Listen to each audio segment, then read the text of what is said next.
Welcome to this update for Speedstack for mid-2017. This brief presentation shows you what's new in the very latest version of Speedstack and also summarizes updates that we've made earlier in the year. Some slight changes in the format of this presentation, and to save you time, I'll show you the newest features first with a recap of the early additions in later slides. So if you've seen the presentation earlier, you can stop off when you get to slides that have been repeated.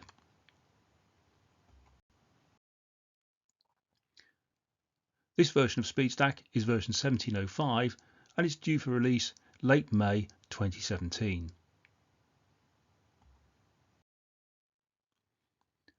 A key new feature for Speedstack 2017 is the ability to download libraries from Polar's online Speedstack library. This makes it very much easier to start and maintain Speedstack from a new installation, and it also helps you when you're updating to the newest library materials from your material supplier.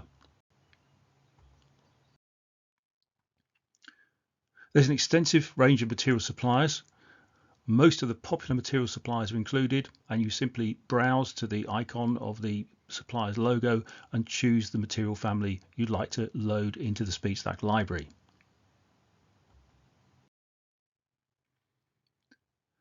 Here you can see the isola materials.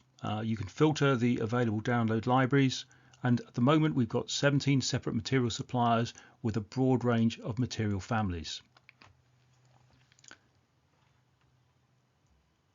You can see here that you can either append or clear the existing data table, so you can build a library out of a number of different material families. Once the data is downloaded, it's added to the existing Speedstack material library.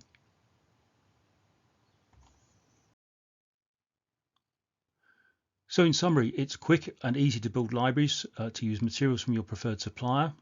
You can manage multiple material libraries based on the stackup technology requirements. There's now over 160 supported material families currently available for download from 17 different material suppliers, and we'll add new libraries automatically to the Polar online library for Polar Care customers.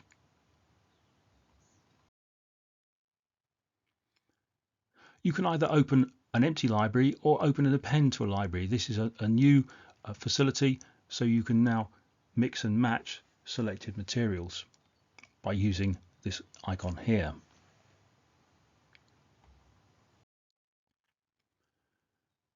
It's very easy to clear a library. You can clear an individual material type rather than the whole library, and that leaves the remainder of the material library intact.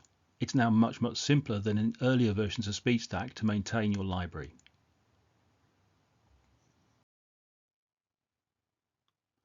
We introduced a proportional view earlier on this year, and you can now see the proportional view has been significantly improved, and it's very easy to see at a glance the copper weights. You can see the thicker inner layers for the ground and power planes here, and the thinner copper layers for the signal and the outer shield traces.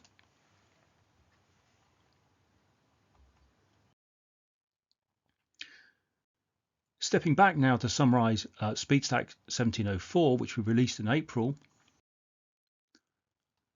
we made some enhancements to the calculation of isolation distances and the display of them. In previous versions of Speedstack, the isolation distances were noted individually, and now when you have a group of prepregs pressed together, the isolation distance is totaled up automatically for you.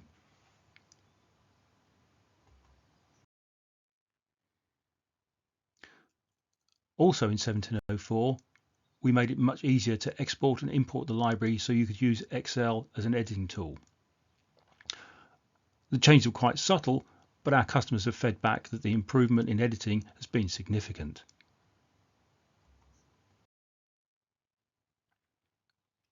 Here's an example. We take 3 files from a standard library and rename them as rich into a CSV format, export it into Excel, and it generates a CSV file for you looking like this. You can edit and then reload the materials back into Speedstack, either to append to an existing library or to clear and start a fresh library.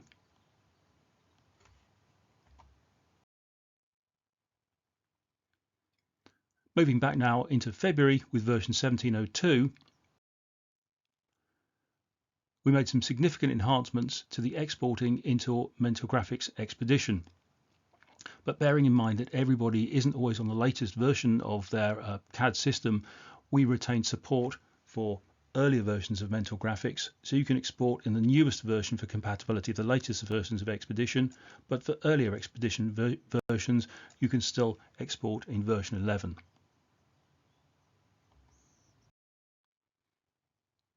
Back in January, we released Speedstack 17.01. In 17.01, we made some significant improvements to Speedstack Flex. These improved the documentation for bikini builds.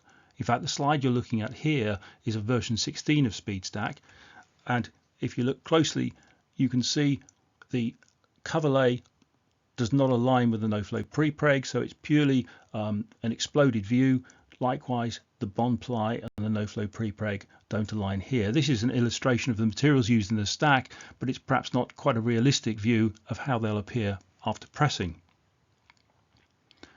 So in version 17.01, Speedstack Flex now looks like this, and you have the optional capability to jog and align both the cover lays with the no-flow prepregs and also the bond plies with the no-flow prepregs. This gives you a much better view of how the stack will appear in practice when it's pressed. These improvements roll through into the printout, and it gives you improved clarity of documentation for communication between designers and fabricators.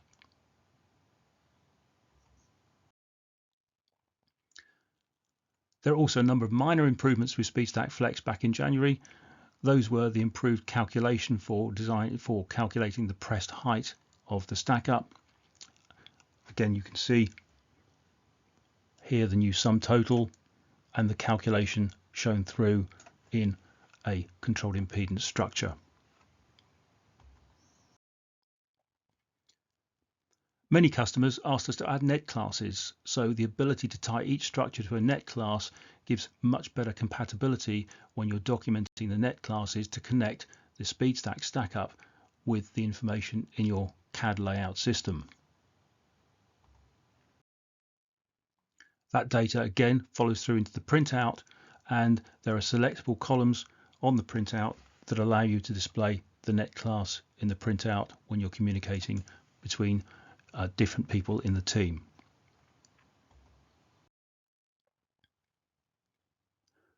Just a reminder, there's an extensive range of XML-based import and export options now in Speedstack. We can export to a coupon generator, to a SITS test system, DXF, Gerber, or to a stackup image as a JPEG.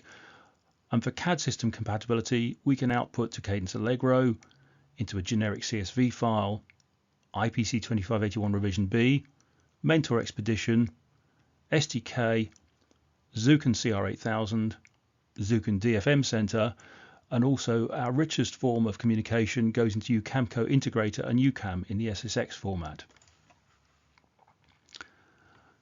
All of these formats are available in new and legacy versions to preserve compatibility for those of you that maybe haven't yet updated your CAD or CAM systems.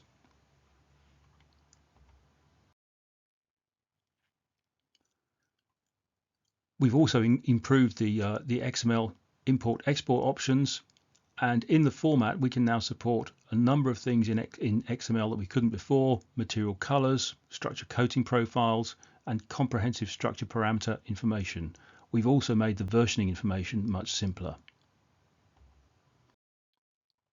The technical report's enhanced with selectable columns for trace pitch and more detailed coating profile, and you can see down in the bottom right the process thickness column now includes the solder mask thickness. Well, thank you for watching this comprehensive update of Speedstack 2017, and if you have any questions, please do ask your local Polar office, and you'll find the address at www.polarinstruments.com.